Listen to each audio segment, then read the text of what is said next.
Welcome to this special event organised by Friends of Europe, marking the third anniversary of Putin's invasion of Ukraine, and therefore, on a sober note, the entry of the conflict, the war, into a year.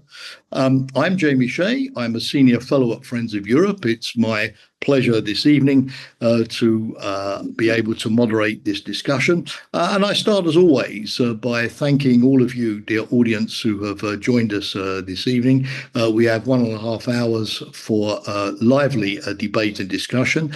And we have some introductory speakers, as you know from the programme, but I will try to bring as many of you as I can into the discussion with your questions, with your comments, briefly, as always, please, towards the end.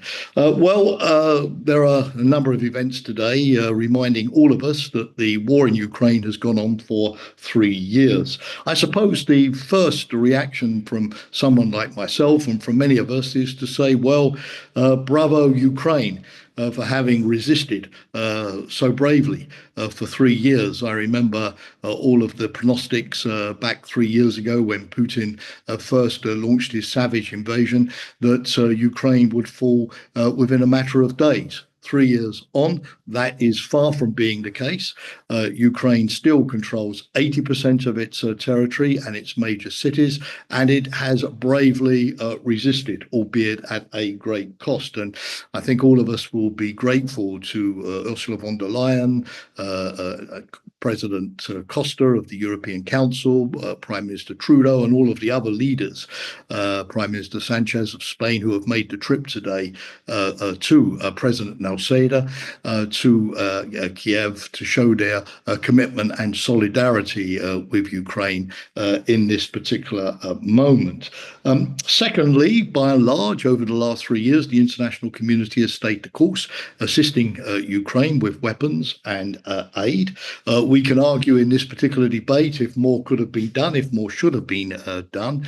I saw today a somewhat depressing statistic that last year the European Union imported oil and gas from Russia to the tune of 21 billion euros, while giving Ukraine in assistance 18.7 billion euros. So presumably we still not have got to that level of pressure on Russia and assistance to Ukraine, which would really help Ukraine to turn the tide of the battle. But nonetheless, even if it's not perfect, Ukraine is still there in the fight. But of course, as we mark the third anniversary and look back, we also need to look forward because we're at a difficult time. There's no sense in denying that. Russia has been pushing forward in the Donetsk region, not spectacularly, kilometre by kilometre, at immense cost to itself. Some statistics suggest 1,500 Russian casualties every day, but advancing nonetheless. Ukraine has suffered enormous destruction, which is a lesson also to NATO of the realities of modern warfare, not only in terms of all of the brave soldiers who have been killed or wounded, but also the 6 million Ukrainians who have been forced to leave the country, the destruction of so many buildings, so much infrastructure, electricity grid, and so on. Reconstruction will be a long and arduous task.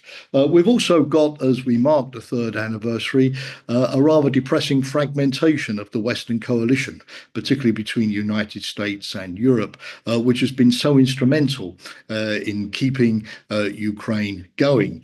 And we look now towards peace negotiations, but all asking ourselves, will they really procure a fair, nobody seems to talk about just peace any longer, but a fair peace and a lasting peace? And what is the difference between a ceasefire and a real peace? We still have no clear plan for what the outcome or the end game is.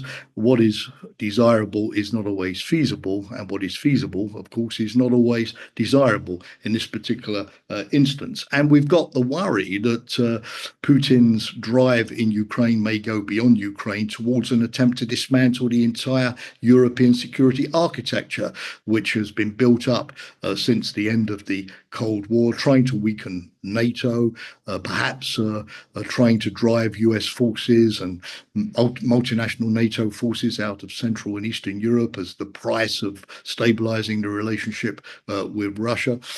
Being let out of the sanctions and the economic pressures early in a way which would allow Putin to reconstitute his invasion force. How do we therefore avoid not just the unraveling of Ukraine, but the unraveling of NATO at the same time? It's an important week because we've still got multiple visits to Washington. President Duda of Poland has been there, and we've got Prime Minister Starmer later in the week, and today President Macron of France. Can they get Europe at the negotiating table, but also President Zelensky at the negotiating table? Of course, while we talk about peace and the possibility of a European reassurance or deterrence force on the ground, the fact is there is no peace in Ukraine. I was somewhat bemused, if that's the right word, to see that when General Kellogg, the US envoy, visited Kiev last week for talks with Zelensky, there was no ceasefire offered as a goodwill gesture by Russia. The drones flew and the missiles flew, and we had over the weekend the largest drone attack by Russia since the war began. So the key thing, of course, whether we have peace or not, is to make sure that Ukraine can continue to resist, which means more weapons and more support. And is that forthcoming? So we want to look back today and ask ourselves the questions: could we have done better? What lessons could we learn, particularly going forward? But above all, how do we salvage Ukraine from all of the signs of wreckage that we see about us? How do we keep Ukraine coming out of this conflict as a sovereign, free, democratic, Western-oriented country which will not have to suffer this type of invasion again? What will it take, and what are the chances that Western policy can still work in that constructive direction? Well, I don't have to answer these questions, which is probably best, but I have the pleasure of introducing three speakers who can and who will share their insights. First of all, I'm delighted to welcome from California Ambassador Rose Gottemoeller, very, very familiar face in Brussels on this side of the Atlantic. She was Deputy Secretary General of NATO until recently. She is a senior, seasoned US diplomat. She's in the Financial Times and many other important media with her thoughts and analyses, an expert on Russia, expert on NATO. And thanks, Rose, once again for getting up super early in California, although I know that's your daily professional practice to be with us. Then we've got the former president of Lithuania to join us as well. Dalia is going to be with us too. Grybauskaitė, who trustee of Friends of Europe, a very familiar face also from her time in the European Parliament on these issues, particularly to give us the perspective from the Baltic states and from Central and Eastern Europe. And then I'm delighted to welcome from Kiev, joining us today, Alexandra Matviichuk, the well-known Ukrainian human rights lawyer and human rights advocate, Nobel Peace Prize winner as well. So three absolutely top-tier speakers.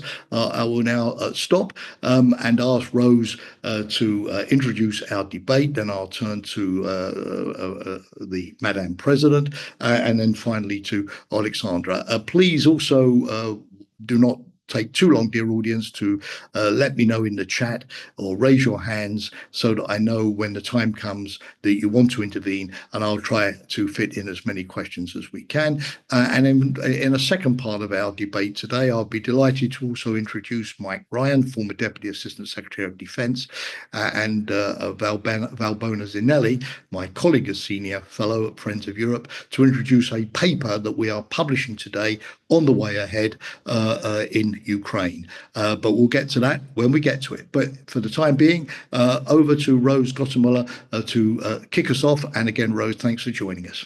The floor is yours. Thank you very much, Jamie, and good morning to all, indeed, from Stanford University in California. I am in a public space. I hope there won't be too much noise in the background, but if you do hear a bit, that's why. you are hearing it. It's a somber day, a very somber day, I think, for all in Ukraine and for all across Europe, but also in the United States of America. I am very concerned that my president, President Trump, seems to be turning out the light on the American century.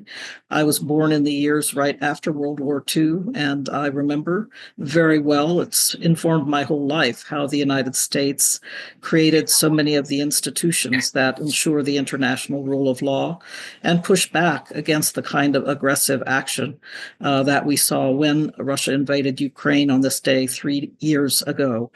So I must say that it's a really stark moment for international politics and for foreign policy, as many governments around the world think about how to react to this. And Jamie already pointed out how active European leaders are at this moment, and I applaud that very much.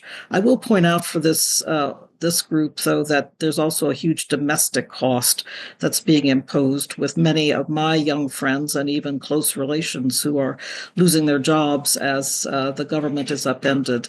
And to be honest with you, I don't know what this is going to mean for the future of American democracy. So it's a somber time for Americans as well as we watch these processes going on. Perhaps a small note of hope. It's clear that when the Republican congressman went home over the break for President's Day weekend, which was last weekend, they heard a lot from their constituents, very concerned that the Congress was ducking its constitutional duty to stand up to the executive branch and to be responsible for the budget. In fact, to have total responsibility for agreeing to and passing the U.S. budget.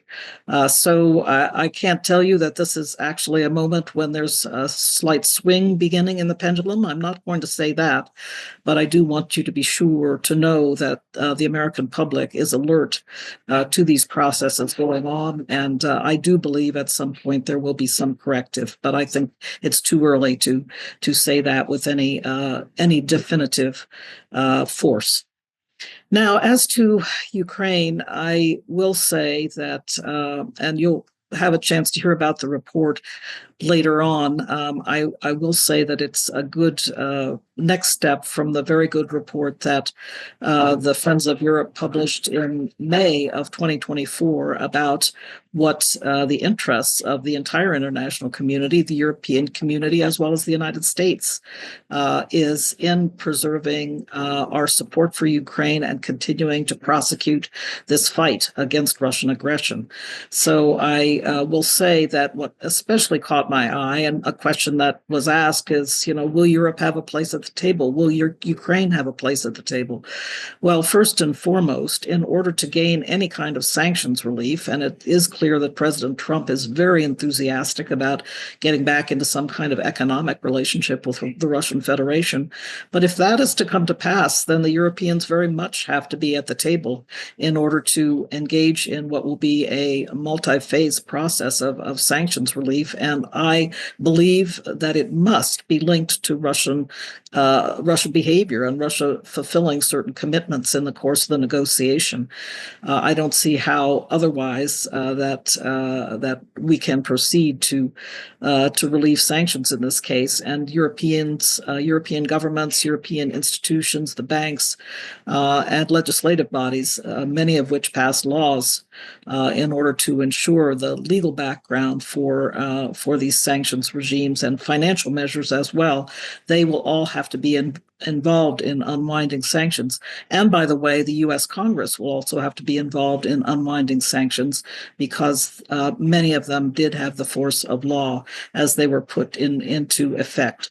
So that is one point I wanted to make. I believe Europe very much will have a place at the table, not because it has to beg for it, but because it has to be there in order to effect certain phases of this peace process. And I do see this as a necessary peace process that will unwind over some period of time. And again, all sides will have to perform in terms of stepping up to commitments in order to ensure that the peace process unfolds successfully. So the second point I wanted to make is I think it was a bit of a surprise to me But I was surprised to see Vladimir Putin mentioning two things at the beginning of last week. The first was somewhat grudgingly, he said that he would be willing to talk to President Zelensky. He said, if necessary. But nevertheless, that was a significant step from my perspective because Putin, as you know, had said that Zelensky is not the legal head of the country anymore. He needs to stand for election, et cetera, et cetera. Now, things are moving so quickly that, of course, I suppose he could take that off the table again.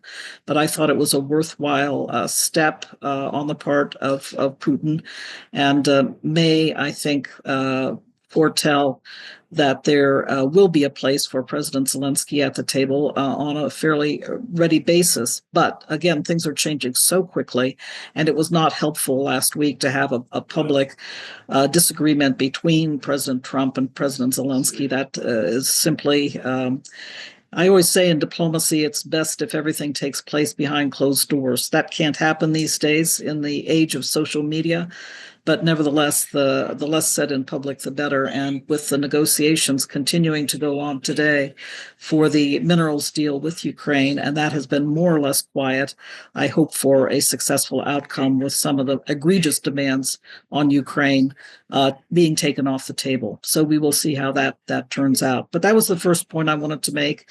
It seems to me that there is a necessary place for President Zelensky and the Ukrainians at the table. Absolutely nothing about Ukraine without Ukraine. Needs to still be a strong rule in place.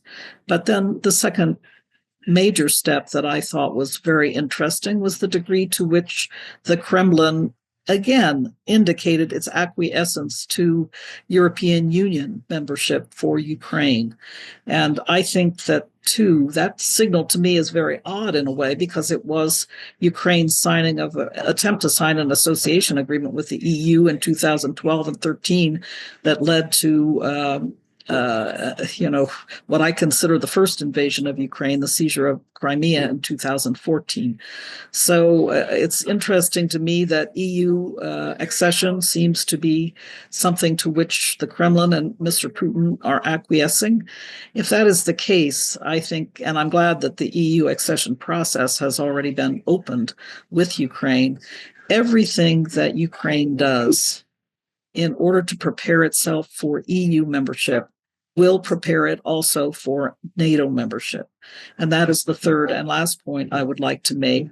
Pete Hegseth's speech last week in Brussels and afterwards remarks at the Munich Security Conference garnered a lot of attention in Europe. And I was there last weekend in Brussels, and I heard a lot of concern, a lot of angst, a lot of anxiety. But I pointed out that what Hegseth said exactly two things. First of all, he said the United States supports NATO and European security, full stop.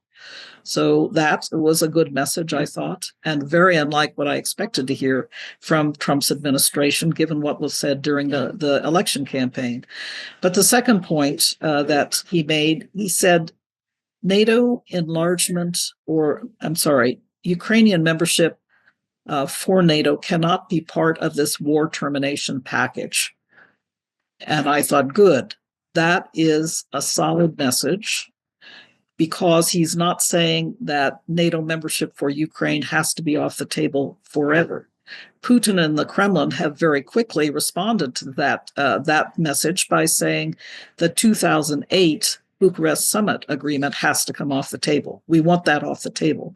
But that's not what the Trump administration has been saying. And again, in the negotiations, I think the question of future membership for NATO of Ukraine needs to be kept on the table, needs to be actually, in a way, by saying it's not going to be part of the war termination package, Hegseth took it off the table. And it's in this case, I think it should stay there, but there should be nothing done to contradict the future membership of Ukraine in NATO.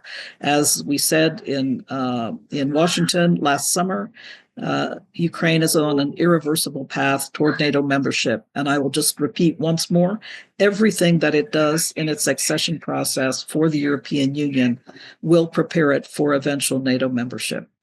With that, Jamie, I think I've used up my 10 minutes, and so I will turn the floor back over to you. And if I may, I'll just apologize in advance. I do have to depart at 8:30 my time in about 10 minutes for another meeting, but I was very glad to have the chance to be with you this morning. Thank you. Rose, totally normal. We know how busy you are, but thanks for giving us 10 excellent minutes. Also with a clear thinking plan. EU membership can go forward, or at least the talks. Also, of course, good for compatibility with NATO too. Use the sanctions. That is a good way for the EU to get itself at the table. You're right. The 16th package of sanctions, Rose, was also approved by the EU foreign ministers meeting in Brussels today. So at least the screws on the EU side are still being tightened, particularly on Russia's shadow fleet. And of course, Ukraine's NATO membership, the principle is still important. Thanks for reminding us sometime in the gloom and doom that there are some nuances in the Trump approach that we have to be mindful of. So thanks for a very good and very constructive 10 minutes to get us going. And when you have to go, our thanks, of course, to you. Now, Madam President, please, we would be grateful from your perspective. Always, you're known as a straight talker, and I know you're not going to disappoint us on this occasion either. So the floor is yours. Okay, it's European side now. It's very difficult to be objective and not I would say sensitive to the very changing environment from America. What we're hearing every day is changing our mood and influences our feelings because we see that around President Trump still there is a serious house of different comments and advice we're hearing from his different advisors, and especially after the week in Munich, practically the trust and comfort we had in our American partner for a long time on security somehow became a less and a lot more unclear. And this feeling of betrayal practically is going around our region. And I met with the Deputy Prime Minister this week, last week of Ukraine. I think the feeling of betrayal is also in the Ukraine very serious. Surprisingly large and surprising effect which we all receive. We will be happy to hear about U.S. Support still keeping for European security, but because of different actors and different I would say positions, this deterrence and confidence becoming very much damaged. And it is normal probably then a new administration coming and the foreign policy depends on a lot of different actors, and around the president, at least for now, probably there is a lot of people who are talking nonsense about European defense, about Europe, about Ukraine, and what we are hearing sometimes even from the president himself. Very strange things which is difficult to comprehend and to explain. We only can hope that after the meeting with President Macron and Starmer, Prime Minister Starmer, and some other information will reach his ear, and he will be able to hear a little bit different story about Ukraine and about Russia. But for now, it is very complicated and situation deteriorated, and because of that, in Europe the mood is difficult, but I would say in combating. We are ready to invest into our defense. We are ready to talk about European support to Ukraine. We are ready to increase our support. We are ready to increase our defense capabilities. And we are thinking about stronger pillar in a NATO, European one. still in NATO if US will be still interested in NATO in nearest future. And this is a message for us. We are willing still to have our partner, Americans, but we will be ready to go ahead alone if necessary, and alone support Ukraine if necessary.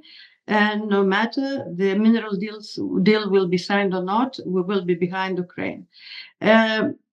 It is very difficult for Ukraine also because the deal proposed from US was very badly prepared, was very arrogant, without any security guarantees, and this will be impossible to accept to any country, not only to the Ukraine who is battling in the war. And I hope that the compromise will be found. Otherwise, Putin will propose a lot larger deal for Trump in Arctic. And knowing how much he likes the deals, it is very dangerous that our interest, European interest, Ukrainian interest, could be solved. And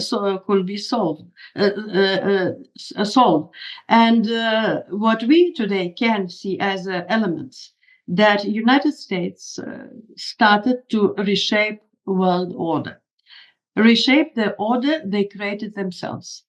Reshape the order where we see the distribution of powers and areas of interest between the global powers, between US, China, and Russia. And if it will be the case, and if it will go that direction, we will see that we are becoming only the prey, and the redistribution and distribution of pieces of prey, and that will be very bad direction, which I hope the US will be able to stop going deeper into this, because now the first impressions are very dangerous. And knowing history, we know that the structure and the world order was reshaped at the First World War in 1918, then second time in 1945. And then was Cold War, and in '89 we again reshaped the world order, and now then we got the war in Ukraine and Trump administration. It looks that the world is reshaped, going to be reshaped again. And in this period, transitional period, before new structures of order appear, it is very dangerous. Usually they are very unstable. A lot of wars, regional and larger ones, could be again occurring. And this situation where we are finding ourselves in a week time, everything was just turned around. So only we can hope that our leaders who are today in Washington will be able to explain a little bit more, that administration will hear different stories, will be able to analyze and to make right decisions, and not to crash everything what they created themselves. And otherwise, Europe will be able to withstand. We will invest into ourselves. This will be no choice but to do. And if not in NATO, we will be European security institution, no matter how we will name ourselves, but we will fight for ourselves. And this what we will see in this year and near the years to come. And no matter what behavior of our partner US will be. For Ukraine, that is very clear, that we will not allow as much as we can for Ukraine to collapse, for Ukraine to be shared as prey and to be given as a prey for Russians. And that's our obligation. It's our obligation in front of Ukrainian people, and it's obligation in front of our own people. So this also without the choice. So I hope that these messages finally will reach US administration, and they will understand that it is not the game. Only free nations cannot dictate to the world. Usually this finishes with very bad wars in the world, and that no matter what new order will be in place, but the respect to each other, the dialogue and not confrontation, and the wars will be again in place. So everything will be finally well, but for now it is very unstable, very unpleasant, and very worrying for Europe and for Ukraine, what we're seeing today in US administration. Thank you, Madam President, for that sort of somber warning to all of us of the consequences of making concessions that we don't need to make, showing weakness which we don't necessarily have to show because we do have our assets, our cards to play. The wider consequences, of course, of allowing Putin to win in inverted commas in Ukraine for European security. Interesting also what you said at the end about perhaps the need for the Europeans to design their own new security institution. Although as a long-standing NATO staffer, I would hope that that organization can still continue with the United States still very much in it as well. But you did point very much to the way in which the Europeans now have to assume their responsibilities and the fact that we really are at a defining moment going forward, if not a 1989 in reverse, hopefully not. Madam President, thank you very much indeed. I'm sure what you said is going to provoke a lot of questions. We'll get there soon. But in the meantime, I also mentioned that we have, of course, on the day when we're talking about the future of Ukraine, a Ukrainian to join us, Alexandra Matviichuk. Of course, it's essential to have a Ukrainian perspective. Just like you cannot have peace without Ukrainians, we can't have our anniversary discussion without that perspective. So, Alexandra, thanks for joining us. What's the mood like in Kiev today? How do you see the way forward and Ukraine getting that voice in the talks which it so much needs? Is the will to resist that we've applauded for the last 3 years still there? Hopefully it is. So please give us that perspective on the ground from Kiev. And thanks again for joining us today. The floor is yours. Thank you very much for providing me a floor. It's a huge honor for me to address to this distinguished audience and to be a part of this brilliant panel. I want to deliver several things during my introductory comments. First, Putin started large-scale war not because he wanted just to occupy more part of Ukrainian land. Putin started large-scale war because he wants to occupy and destroy the whole Ukraine and go further. He dreams about forcible restoration of Russian Empire. He thinks about his historical legacy, and his logic is historical. And the problem is that even after 3 years of large-scale war, despite all human losses, he doesn't refuse from his goal, because human life is the cheapest resources in Russian state. And we have to take this very seriously. This means that if we want to achieve sustainable peace in our region, we have to design the security guarantees which make Putin not just to postpone his goal to achieve for several months or several years, but make this goal impossible to achieve. And the most appropriate variant is NATO membership for Ukraine. Ukraine deserves to be a part of NATO.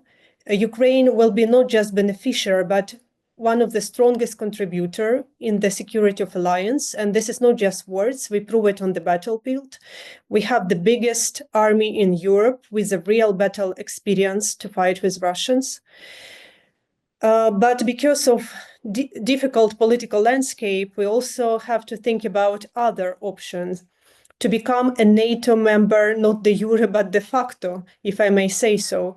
So we think about the comprehensive measures of deterrence and reactions, which will have the same impact as Article 5 of Washington Treaty.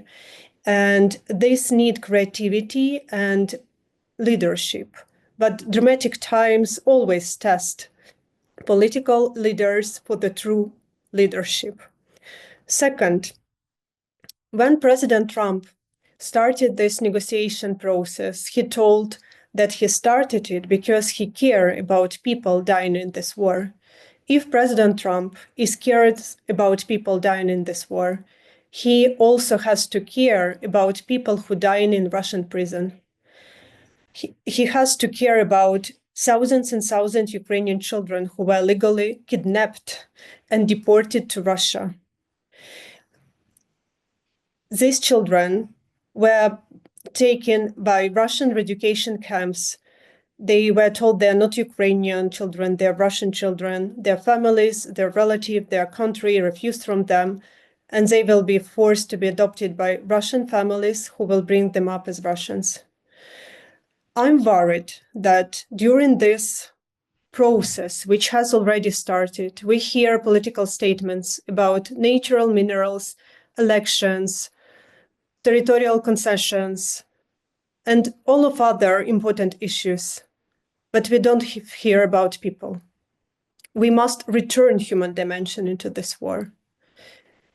We must return human dimension into peace negotiations, because people who now in Russian prisons, they're subjected to daily torture and sexual violence. Part of them have no chance to be alive until the end of these peace talks. We also have to think about people who stay in Russian occupation. They have no tools how to defend their rights, their freedom, their property, their lives, their children, their beloved ones. Because Russian occupation is not just changing one state flag to another. Russian occupation means torture, rapes, denial of your identity, forcible adoption of your own children, filtration camps, and mass graves. People have to be first in all peace talks and in all political discussions how to stop this Russian war of aggression against Ukraine. So this is a second. And third, I can't even imagine how we can assure sustainable peace in our part of the region, part of the world, if we don't have Ukraine and European Union on the table. It's a common sense. It's like logic that they have to be present and discuss our joint European future. And I hope that Ukraine and European Union will be included officially in this peace talk, which has already started. I will stop here. Thank you very much.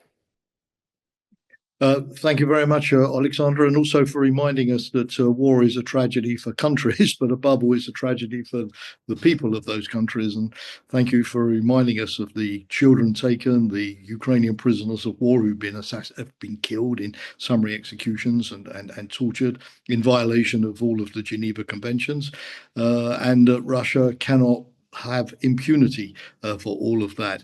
It would set a terrible example. So thank you for reminding us that the peace can't just be a question of raison d'etat, but has to have that important human dimension as well. Dear participants, before I invite you to put your questions and comments, I did mention that as a think tank of Friends of Europe, we do try to do some thinking as well, particularly on these important anniversary events. Rose very kindly mentioned the paper that we produced in May last year called Ukraine, The Costs of Inaction, where we try to point out that there are risks in acting, but there are far greater risks in not acting. And I hope that many of you would have seen that paper.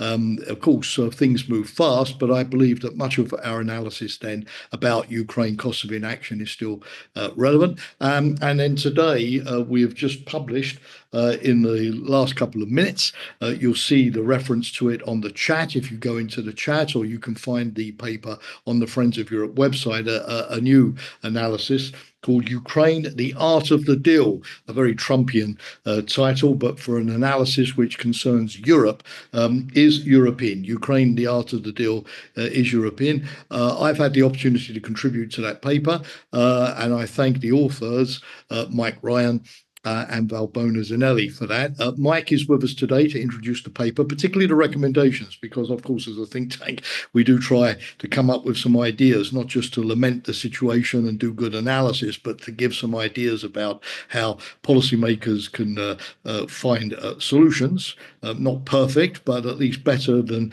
not doing anything.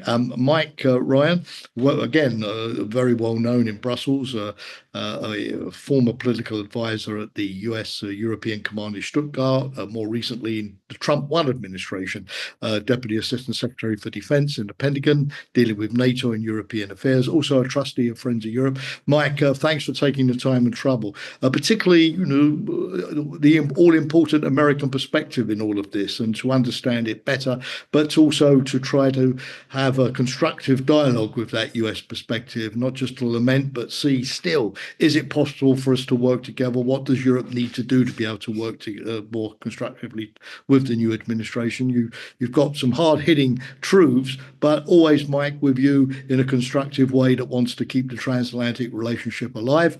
We're grateful to you for that. So, Mike, thanks again also for joining us today. I know it's a busy day for you as well, but I would be delighted if you could just take a few minutes introducing your paper for our audience, and if you could also stay on board for the discussion. So over to you, Mike. Thank you, Jamie, and hello, everyone. My co-author on the paper, Valbona Zanelli, is on a plane to Brussels at present. I spoke with her yesterday, and she gave me the authorization to speak on her behalf, and where I disagree with anything she might say if she were here, I'll point that out as well. I would like to start by providing an alternative perspective for the sake of discussion without necessarily endorsing any of the activities to what's going on in the Trump administration. It's very clear from the outset that China is the pacing challenge for the United States and has been for some time. In that context, the opening of a relationship with Russia in the first meeting that happened in Saudi Arabia covered a great many global issues in which the United States and Russia may work together. Part of the gambit here is to separate the Russia-China axis in favor of Western interests. It's very clear to me that that's the case because just the week prior, Prime Minister Modi of India was in Washington and left with a very good deal in his pocket and a very good start to the relationship with the second Trump administration. So we have to put all of this in a geostrategic context. We are grappling with, quite obviously, the fact that the new administration doesn't observe the niceties that we're all accustomed to, nor do they restate the obvious. And they've come back in the past few days to restate the obvious on occasion when pressed. But their reality is the same reality that we all face, and they're facing it in a different way. It was said in the first Trump administration that President Trump is an entrepreneur. What entrepreneurs do, if something is not working, they're willing to tear it down to the ground to rebuild it, to get it to work better. So I think a lot of things you see in the United States and with the international organizations is an effort to get them to work better, to get more outputs from the inputs.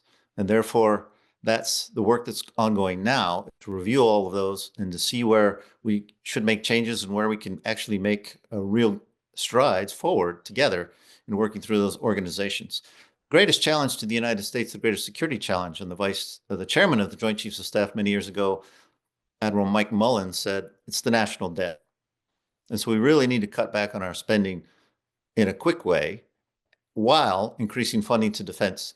And when I was in the Pentagon during the first Trump administration, we actually increased our spending in Europe, not decreased it. So that's a cool indicator right there. To the paper. I think it's fairly obvious that what we've been doing hasn't worked to our satisfaction. How we've been doing it is not sustainable. Jamie gave the figures about buying Russian oil versus aid to Ukraine and Europe. And therefore, something has to change. President Trump has come in with a very clear mandate that he's given to himself to stop the war.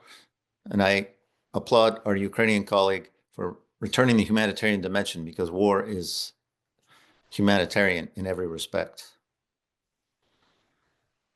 In this context of, okay, where do we go from here? We put forward the notion, of course, being an American, I use two American sayings. One, you have to pay to play, and the other, you have to play to win. One of the objections in the Republican Party during the Biden administration about aid to Ukraine is not the aid to Ukraine, but there was no commitment to an outcome, to a strategic objective, to victory in American terms. So what is victory? I had a discussion with me, quite rightly pointed out that at this point, a long-term security, not only guarantee, but reality for Ukraine that is sustainable and supportable and will continue for the foreseeable future is really the definition of winning at this point. As an entrepreneur, President Trump is used to business negotiations. One of my favorite diplomats of all time, who I admire greatly, Gottemoeller, said that things are better discussed in private, and they are. Now we're in the middle, those of us who are accustomed to diplomatic negotiations, we're in the middle of a very public business negotiation, which are usually even more private than diplomatic discussions. So we have to think in this context of how business negotiations work. They're not the same as diplomatic negotiations. And so in that context, Europe getting to the table has a lot of leverage.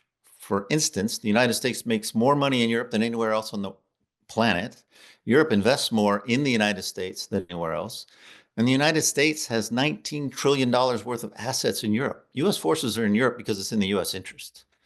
So we're not decoupling, we're actually colliding faster and faster. And here I recommend the great work of Dan Hamilton and Joseph Quinlan on their annual report on the transatlantic economy, just to demonstrate how valuable this relationship is to the United States. And as a businessman, that's not going to change under President Trump, and he's certainly not going to abandon that. So we get back to the recommendations for Europe. Clearly, those stated in the Friends of Europe report of last May that's been referred to are still uppermost in our mind, and Europe is well positioned to act on those. Europe has the capability, military capability as well, the financial wherewithal to act on those. It's the political will that has to be brought to bear. And that is always the case when we talk about conflict, capability, and will. If you don't have the will, then the capability is irrelevant. If you have the capability but not the will, again, you're irrelevant. It's the capability and will working together. In this regard, together with the United States, but even on its own if necessary, Europe needs to declare what its strategic objective is so everyone can focus on the desired outcome. And we've had great comments, and I agree with the desired outcomes as put forward in this debate today. So we need to focus on those.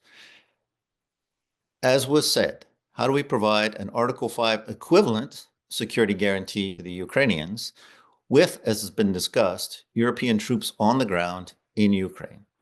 We had this experience at the end of the Cold War in the Western Balkans, when President Clinton, newly elected, did not want to put U.S. combat troops on the ground in the Balkans and therefore would not endorse a NATO mission in that environment. So in NATO, we came up with the European Security and Defense Identity, in which Europeans, pursuing the European interests, could deploy European troops using NATO assets and capabilities, including the NATO command structure, to conduct a mission under a NATO flag, but in the European interest by Europeans, with the strategic enablers provided by the United States that only the United States possesses. That was ESDI. And when Tony Blair and Jacques Chirac met in Saint-Malo in 1998, that concept was moved over to the European Union, called the European Security and Defense Policy. And the Berlin Plus agreements were negotiated in order to give the European Union access to NATO assets and capabilities and U.S. strategic enablers for missions in the European interest in which U.S. combat troops would not be involved. Those are the books, they're agreed. There's some political challenges to implementing those, but I think those are easily overcome in this instance. And then there's Article 44 of the European Union Treaty that allows the European Union to designate member states of their own will to go under European Union flag to conduct a mission on the ground. These are three options: a full NATO EU Berlin Plus mission where the European deputy SACEUR would be the commander of troops. That's the most robust option. The second most robust option is an EU mission in which the deputy SACEUR would generate the forces through NATO assets and capabilities, and those forces then would be assigned to an EU mission led by a national EU headquarters, a framework headquarters, and perhaps a forward NATO European Union force headquarters with a European commander. The third, again, would be an completely EU mission under Article 44. At the outset of negotiations, it's always best to go robust and work your way backwards if you have to. But I think certainly these options provide the American backstop that Prime Minister of the UK has asked for, and make sure that everybody knows that NATO in some way, shape, or form, and the United States in some way, shape, or form, has skin in the game when it comes to enacting a peace agreement in Ukraine. So again, in summary, what we have been doing hasn't worked. President Trump is now in office, and he said it's time for peace. So what are we going to do? Europe has the capabilities. It has apparently the resolve.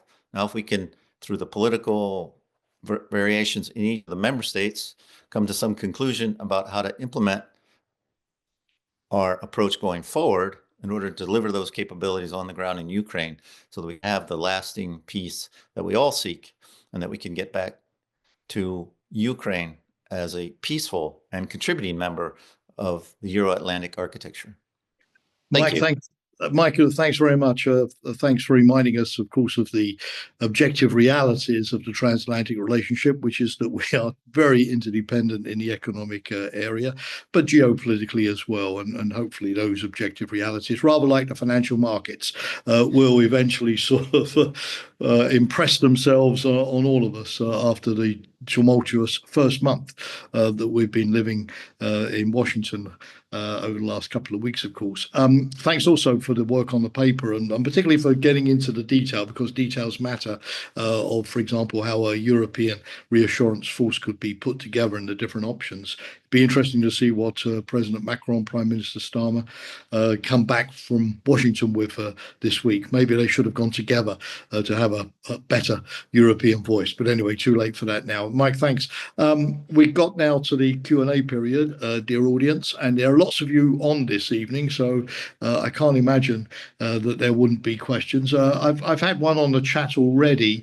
Of course, it's great having your comments on the chat, but please intervene in the debate and ask your question orally by putting your hand up so that I can see you. The question so far, I think, first of all, there's one to you, Madam President, which is along the lines of, how can the Europeans take up the burden if the United States drops it of arming and sustaining Ukraine. I mean, there's always this debate, which I know you're familiar with, which is, can the Europeans do it by themselves? They'd rather do it with the Americans. Of course they would. But if the Europeans have to do it by themselves, do you see that the Europeans, maybe EU plus the UK, Norway, the important partners, are capable of doing that? And then, Mike, one to you also that's come in on the chat so far, which is that in the context of evolving US policies, how should Europe, I know you're US, Mike, but you'll have your view on this. How should the EU manage its relationships with global actors like China, Turkey,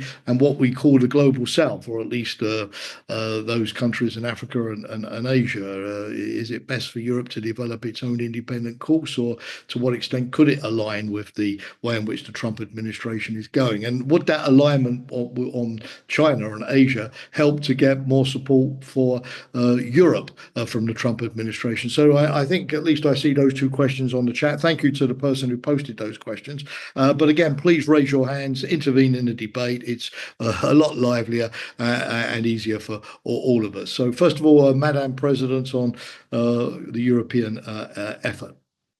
So this will be the worst scenario, of course, if today we will be speaking only about European capabilities to help Ukraine, especially if there will be any kind of ceasefire agreement or so-called peace agreement, and we will need to be on the ground because today, without US backstop, our troops on the ground will mean only the war, direct confrontation and war with Russia, nothing else.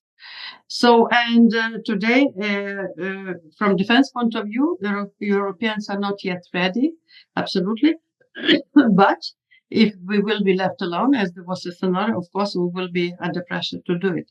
So today, a lot of countries, we are pushing for increase in our defense spending, but it will take time. And today, technically, physically, from capacity point of view of the enablers, especially, we are not able to manage alone. That's very clear. Madam President, could I add just from my side, just a question there? As you're speaking, what's the way ahead? Is it for the EU as the institution to take the lead? You mentioned the possibility of innovation with European institutions, particularly if Europe has to create more self-reliance in defence. Or is it, for example, this group of countries that President Macron invited to the Elysee last week? You remember the larger European countries. The UK was invited, of course. That group could be expanded. I hear Norway. I know that the Baltic states were represented on that occasion by Denmark. But you see, the EU is the best instrument, or do you think that this kind of coalition of the willing approach is the way that we should go? If you don't mind, before I ask Mike, if I could add my tuppence worth to the discussion. For the beginning, of course, will be better if Europe will be able to strengthen the pillar inside NATO. That means it will be the group of NATO countries doing something, at least. If we're talking only about European Union mission under Article 44, that will mean that European Union is declaring war against Russia. That's it. How Russia will take it. And that's exactly what will be happening. And without US backstop, without US strategic intelligent information, strategic enablers, we are helpless. That will mean that we are going with without pants straight to the war with Russians. So it's theoretical. What is proposed in the paper is unrealistic absolutely today on the ground. So paper is fine as theoretical possibility, but in reality, may only Berlin Plus together with US strategic enablers could work, nothing else at this time. Yeah. As always, we need the US. Mike, maybe you want to respond to Madam President, of course, but at the same time, I would ask you about the extent to which European policy in the wider world could help to align with the Trump administration, or whether you feel that the EU probably should conduct its own independent policy. For example, there was a report today arguing that the EU needs to, from the Spanish foreign minister needs to sort of take a different line on China to the Trump administration, which would be in its own interest. Thank you, Jamie. As we pointed out in the paper, we're strongest together when we have the coherent integration of all transatlantic elements of national power. We've been talking about the military power. I mentioned the economic power, and the question is about economic power. So again, if we think about our collective strength being the inherent integration of those in an intentional way, we're strongest then. The other thing we have to think about, and I refer back to the British strategist, Sir Basil Littlehart, said the highest form of grand strategy is that of conducting war with a far-sighted regard to the state of the peace that will follow.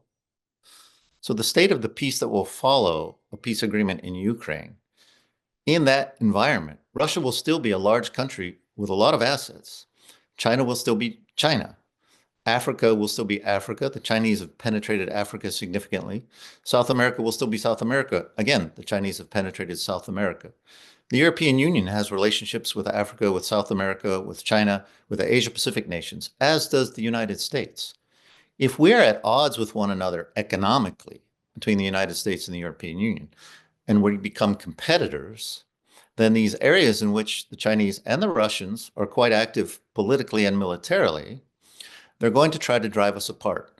And therefore, if we're not fully engaged together with countries like Brazil, with Argentina, with South Africa, then they're going to drive us apart, which is going to give opportunities for the Chinese and the Russians to come in and manipulate those countries to our detriment. So I think in every respect, we don't need to have the same policy. We need to coordinate our policies intelligently. Where we disagree, we need to make sure that those disagreements don't open gaps and seams between us that can be exploited by potential adversaries, both Russia and China, but newly formed countries that have just joined the BRICS and other actors whose interests might be against those of the United States and Europe. Thanks. Mike, just one further thing from me while we're on this. Do you think that the sort of disconnect between Europe and the US on Ukraine, on negotiations, is profound, as sometimes seems to be the case? Europeans moaning that they have been excluded from this initial meeting in Saudi Arabia. The US, you put in your own paper, suggesting that Europe has to sort of deserve its place at the table by demonstrating what it could do. I mean, Rose mentioned secret diplomacy.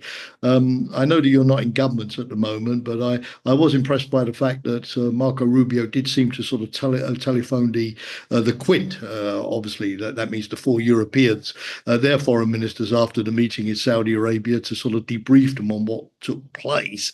So is your impression that maybe behind the scenes, in terms of at least working with the major European military powers, as the US has done in the past on Bosnia or on the Middle East, is that going on? Is it a little bit better than it looks? You remember Wagner's music? It's better than it sounds, as it were. Well, is it better than it sounds in terms of the transatlantic relationship? Yes, thank you. That was an American author, Mark Twain, who said that. Absolutely, Jamie. There's policy, there's process, and there's public relations. As we've discussed, currently, those three are being played out in public, and the public relations aren't being as managed, perhaps, as well as they should be in the context of how people think about these things currently. I go back historically to when the Soviet Union invaded Afghanistan in 1979. Jimmy Carter withdrew from the Moscow Olympics. And then following on to that, we had a very high period of tensions with the Soviet Union, which led to the deployment of ground-launched cruise missiles in Europe, which was almost a death knell for NATO at the time, where the Europeans and the Americans were completely at odds over that. And how did we resolve that? Well, eventually, President Reagan met with President Gorbachev in Helsinki, and we know what happened because of that. That was the first meeting to establish a dialogue between the United States and, let's just call it, the Russians during the Soviet period. That first meeting, through the inclusion of all allies and partners, led to the end of the Cold War. So the process, which is very much in play every day, as evidenced by Secretary Rubio calling the Quint immediately following the meeting, and if for people who aren't familiar, that's the High Representative of the European Union and the foreign ministers of the UK, France, Germany, and Italy, in order to bring them in on the discussions, let them know the way forward, and get their inputs, most importantly, as to how we should pursue the next steps.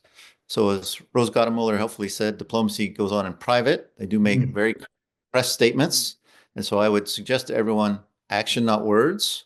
Read the press statements on the official website of the State Department, the European Union, NATO, the Department of Defense, in order to follow the process that is more oblique and perhaps more obfuscated than the debates that go on in the press. Okay, Mike, thanks a lot. I've got now a question on the chat from Yamila Castro. So thank you very much indeed for putting up that question. But again, don't be shy. It's great to have your questions in writing, but we like to see and hear from you as well, Friends of Europe. So let's see some hands go up as well. But Yamila says, and I think this is a question both to Madam President and to Mike, she asks, can European countries afford to invest both in strengthening NATO and also increasing contributions to the European defence capabilities outside of NATO? Does it make sense to pursue both efforts simultaneously? That strikes me as a good question. So, Madam President, what's your take on that? There is no our defense capabilities outside NATO because we all are members of NATO, and every euro invested into our national defense, it is investment into NATO defense. Because Lithuanian army, German army, whatever, we are NATO armies. So there is no division for now. But I was talking about European pillar in NATO to be strengthened because we need more and more investments. That's another matter. But of course, if we will be kicked off or NATO will be just thrown through the window by somebody, that will be, again, only European defense. But for now, any spendings which we are investing into our capabilities, it is together with all member states, it's NATO capabilities. There is no separation. In the United States, we say that you have to rob Peter to pay Paul. Both aspects are important. Currently, in the crisis, it seems defense is more important. But to do both, we need to generate stronger economies, create more revenue for governments, because the tax rates are as high as they can be. And therefore, if there's not more going on in the economy, there's not more money coming in to do both. So that's in the first instance. And there's a very, as I said earlier, transatlantic aspect to improving the European economy. So that's the first thing I would do. The second thing is, in the defense industry, which is taking off in the European stock markets, there's a lot of interest right now, but there's a lot of institutional obstacles, and we put these in the paper about what the European Investment Bank can do to change the rules, about the stigma Europeans have put on the defense industry. It's almost like the tobacco industry to work in defense in Europe. So we really need to look at not just the money available for the defense industry, but how defense investment can actually be unleashed through regulatory changes and legal changes, but also cultural changes, so that the money can be made available to do the things that we need to do. So I'll leave it at that. Thanks, Mike. Thank you. We've now got one hand raised, so thank you, Georg Kauschenberg, for raising your hand. Please, others follow in the time that we have remaining. Take advantage of the fact we've still got two good speakers online. Unfortunately, Alexandra had to jump off because, as you can imagine, it's a busy day for everybody in Kiev today. So I thank her, even though she's not there to hear me. Thank her. But now, Georg, the virtual microphone is yours, so please ask your question. Thank you very much indeed, Jamie. I'm actually from the Institute of Danube Bridge in Central Europe in Vienna, and I have a question. Actually, it was mentioned right before, to increase production, military production in Europe especially, and I wonder how far we are with the cooperation and how far we should absolutely also include Ukraine, because they have strengths in all sorts of areas like drone production and other things. So could one continue with Ukraine to maybe cooperate more deeply? And the problem in Europe is tremendous, because every nation produces for itself. So how far is this process? What can we expect? There's not much time left. And the Russians went in war economy. I mean, Russia is a small economy, but they are producing more ammunition, it seems, than all of Europe, maybe more than the US right now. Thank you.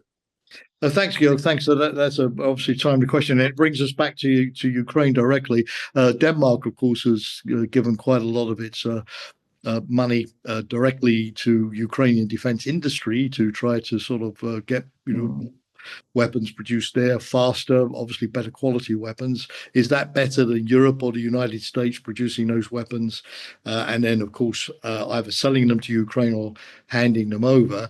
Madam President, do you think that investing European investment in Ukraine's defense industry is the way forward? And you, as of course, a former leader of your country, would you think that more pressure has to be put on pension funds or banks, the European Investment Bank and so on, to change their criteria, not to make defence a dirty word, if I can use that expression, and accept it's a public good like many other things, and then obviously to be able to sort of invest more in defence. So is there an urgency to change those sort of criteria when it comes to defence? And what do you think of the idea of also relaxing European budgetary rules so that countries that invest in defence don't necessarily break those EU strict limits? So over to you, Madam President. Okay, it is happening already. There is an agreement, not formalized yet, but an agreement that the rules, fiscal rules, will be softened, and that some amount of money is coming to defense will be not included into the strict deficit rules. That's clear. Second, of course, we do have in European Commission now defense commissioner, exactly who will be proposing and dealing with these matters. That means the emphasis that defense in Europe will be approached differently. For European Investment Bank, it's only bank is asked to find the ways how to support more and in the relaxed format the defense, European defense with investments. In our countries, at least, we already have also doing this at home in Baltic states, for example. Also, we have German investments now, Rheinmetall company investing in producing the defense things. The same we're doing in Ukraine with our companies. So this is upcoming very fast, and the European Union is ready to prepare and propose a lot of changes. And this is coming. It's clear on European level, but of course on the member states level, I think this will be following. So from this point of view, everything will be fine because we got a kick from both, from Trump and from Putin. So, but I want to say one thing good, which I saw on my information board now, that in in New York there was a vote for the proposal of Ukraine and Europe, the declaration, which was voted 93 countries for. That means against the Russian proposal and against the US proposal. So, at least good news for the anniversary for Ukraine. Thank you Well, very yes, much. because Thank there you. was the US wanted a resolution of its own passed in the Security Council, right, which Russia seemed to be prepared to go along with, and therefore not to have a vote in the General Assembly. So that's very interesting news. But it does show throughout the war, right from the beginning. Still, we can be not afraid and can survive, and Can even survive. show global some finger for somebody who is too bullish and too pushy. Yeah, the global opinion, at least in terms of a majority of countries in the General Assembly, on numerous occasions since 2022, the initial invasion. I think 6 resolutions in the General Assembly already. That's number 7. So it's good that international support has continued. Madam President, thank you, Mike. I know. So if I try to transfer Georg's question to you with a twist of my own, if I may, which is the one thing that does concern me, is that the United States has provided a large number of its weapons platforms to Ukraine, the Patriots, the F-16s, the ATACMS, the HIMARS, the Bradley infantry fighting vehicles, of course the Abrams tanks, and therefore if Ukraine is using all of these American platforms, even if Europe transferred them in many cases, like the Patriots or the F-16s, what would be the consequences if Trump cuts off the military aid, spare parts, maintenance, missiles for these platforms? Do you think that Washington will at least see an advantage in keeping Ukraine going while it negotiates with Putin, to put itself as well as Ukraine in a greater position of strength? Yes, thank you for that. I want to make 3 points based on the previous discussion. 3 points. First of all, I don't think the Trump administration is going to pull the rug out from under Ukraine. If they did that, that would be akin to President Biden's withdrawal from Afghanistan. And that was a political disaster for him here in the United States. I don't think President Trump, who likes to win, sees that as a winning strategy. And here I refer to Lieutenant General Keith Kellogg's testimony before the Senate Armed Services Committee last February 28th.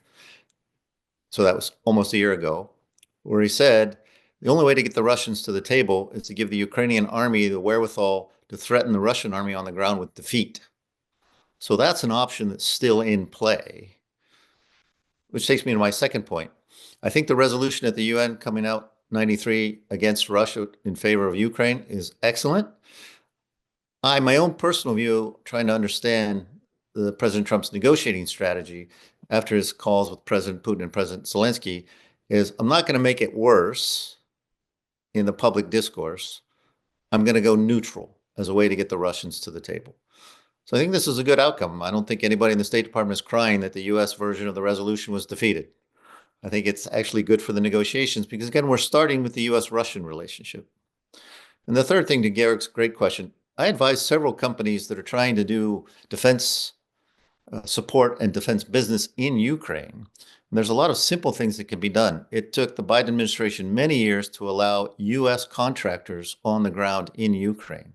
That has been allowed recently. It's been slow going, but we're starting to get US experts on the ground to take care of US equipment, but also to help with the innovation. In my view, one of the best reconstruction and recovery things we can do is invest our defense dollars in Ukrainian industries through joint ventures with major European companies, so that instead of focusing on legacy systems, we can build systems based on Ukraine's warfighting knowledge using Ukrainian developed technologies, but then scale those with the power of Western defense giants so that we can make those capabilities available to all allies and partners. And this, so we can also in the same way put revenue into the Ukrainian coffers, but also hire a lot of Ukrainian former military soldiers who will be coming back from the war, who will be getting out of the army and who are going to need jobs. So I think it's a win-win for everybody if we can just get through all the little ankle biter issues, we call them, of can we put U.S. contractors in there? Too much Ukrainian bureaucracy on them telling us what we want and us getting them what they need. So there's still a lot of work to be done. So the president talked about the macro level. I work on the micro level. I think there's a lot to be done there, that the two together should get the job done. Okay, thank you. Well, we're almost out of time, so I'm going to use my privilege as the moderator, or abuse it yet again. That's your judgment. To ask a final question of each of you. As I mentioned, President Macron, speaking as he always likes to on behalf of Europe, is in the White House today. Keir Starmer, who's hoping, of course, to develop a good personal relationship with President Trump, and who, so far at least, has escaped scathing criticism. We never know what will happen, but he, of course, does represent the UK, like France, a nuclear power, Security Council permanent member, a long-standing, like France, a US ally. They're both going, and I suppose many of us see this as a sort of a last chance saloon in a way, not only to have a unified transatlantic position on Ukraine, but also maybe, to get President Trump to put firm pressure on Putin, to know what it's going to take to put Putin under pressure, and to deliver a peace which will be to his honor, and which will be more than a temporary ceasefire. So, Madam President, you first. What advice would you give to Macron and Starmer in terms of how they should approach Trump to at least, get him to perhaps recognize that the stakes that you described very powerfully in your opening remarks about the long-term implications for Western security, how can we get into his head and get him to sort of be a good and effective negotiator for all of our interests? And Mike, the same to you. Are we Europeans missing something? You mentioned this earlier in our approach to Trump. Are we taking the wrong approach? Speaking the wrong language to him? So those visits are high stakes for both leaders from Europe. So what should they say to the president? And how should they say it? So, Madam President, you first, then you, Mike, and then we'll wrap up for this evening. Okay, I have a history of relations with President Trump in his first cadency. A few times we had very good contacts. We understood each other, and we did a lot of things quite good for Europe and for NATO. It was in 18, then in the very important NATO meeting where Trump's interest was quite, I would say, sensitive towards staying in NATO. We managed with him. So from this point of view, I was joking that give me 5 minutes alone and then straight to the press conference before anybody intervene.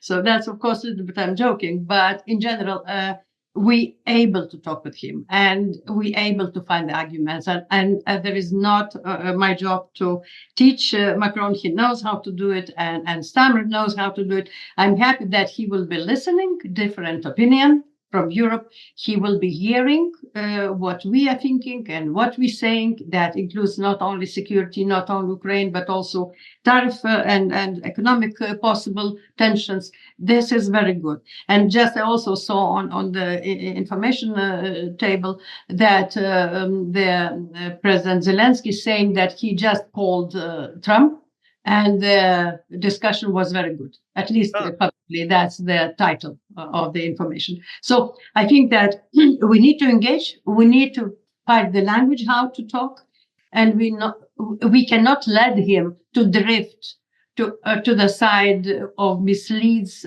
lies, and Russian propaganda. So that's our job, and now I think our leaders are doing this. Okay, well, good advice.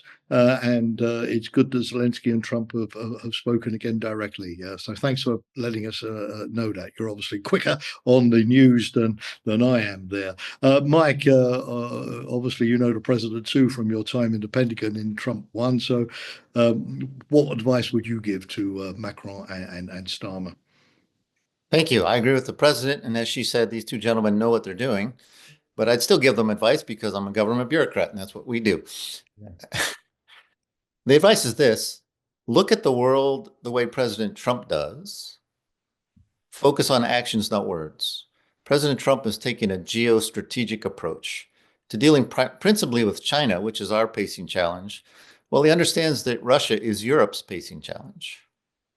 So how will the UK and France help President Trump solve his problems with immigration, migration, his economic issues, his desire to see China rolled back from Africa and from Latin America, and the whole range of issues that President Trump has mentioned already since he's been in office, and focus on actions we can take together in those areas that demonstrate a willingness to work together, a willingness to bring actual resources and capabilities to bear. And President Trump knows the difference between the size of American capabilities and those of Europe, and he's really looking for proportions. And that was one of the origins of the mineral deal. President Trump ran on America first, but he said, we have allies and partners. They just need to pay their way. Demonstrate that in many ways we're paying our way.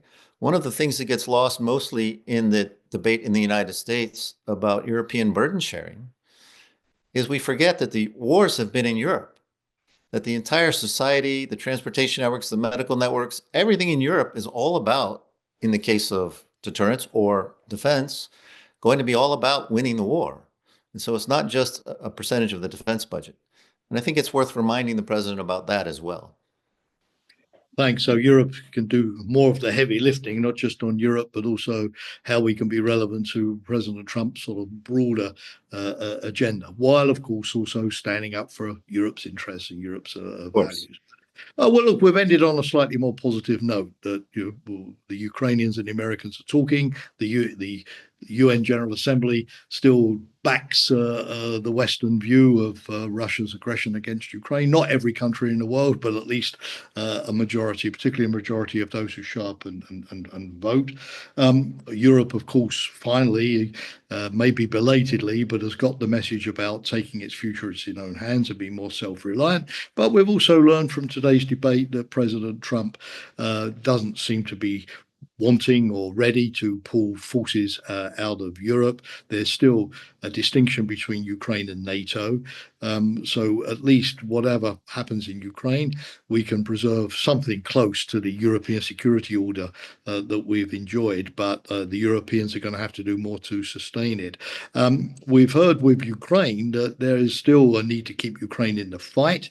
Europe, as the Madam President told us, has to do more in that vein. But Mike also suggests that Ukraine is a strategic interest for the United States as well. I get the impression from today's debate that, we're not in the best position, but the situation, as an Austrian diplomat famously said, is desperate but not hopeless. And there's no need to snatch defeat from the jaws of victory, particularly at the present time. Putin is not all strong. His own army has suffered enormously. His own economy is showing the signs of strain. There's lots that we can do. I mean, if the EU is passing a 16th package of sanctions today, that suggests that there is a lot that we could still do to up that pressure on Putin and make him agree to at least a durable, if not a just, but a durable peace in Ukraine. We've learned about, of course, the need for Europe to look at credible security guarantees, but for the United States to be involved somehow in that effort. It's a key part of deterrence. And of course, if President Trump wants his peace to be sustainable, he also has a responsibility to help the Europeans to implement it. He can't simply leave that issue to us. But of course, we've also learned that from Alexandra, who had to leave us, that the best deterrent force remains the Ukrainian army. They've had the most experience fighting the Russians. They're the ones who are doing it today. No European deterrent force is going to replace the Ukrainian army. It's still going to be ultimately the guarantor of Ukraine's security. So we need to look at what we can do in terms of equipment, training, weapons, finance to make sure that we sustain that in the long run. And we need also to keep Ukraine embedded, as Rose reminded us, in the European integration process. If the EU is in the lead for now, maybe less NATO, but what is good for the EU is also good for Ukraine's NATO membership, and not to take that open door off the table. So yes, to use the phrase of the Union of the Concerned Scientists, it may be sort of 90 seconds to midnight, not just when it comes to nuclear war, God forbid, but we don't have to accept Putin's peace. There is no objective need why we should have to need to accept Putin's peace. We've got cards, but we've only got a few weeks to work together to know how to play them effectively, not just for Ukraine, but for our own security. That would be my conclusion. Dear friends of Europe, as always, thanks a million. Mike, thanks for being there over in Pennsylvania with an internet link that worked for 95% of the time. Let that be a symbol of the transatlantic relationship. Madam President, as always, you've been very clear with your views, wise, but also generous with your time. So thank you very much for staying for the whole period and answering all of the questions. I also need to thank Cyril, Andy, Igor and Demendra, my colleagues at Friends of Europe, for putting all of this together. Dear audience, again, for many of you who also stayed the course, I think it's been a good debate. So thank you for that. Thank you to those who asked questions. Again, I just remind you that Mike's report, Ukraine, the Art of the Deal is European, is now out there. Although Mike gave a very good overall view, it's still worth reading the actual report. So please do that. And so we look forward to the next event at Friends of Europe. But for the meantime, Ukraine, hang on in there. Thank you and good evening.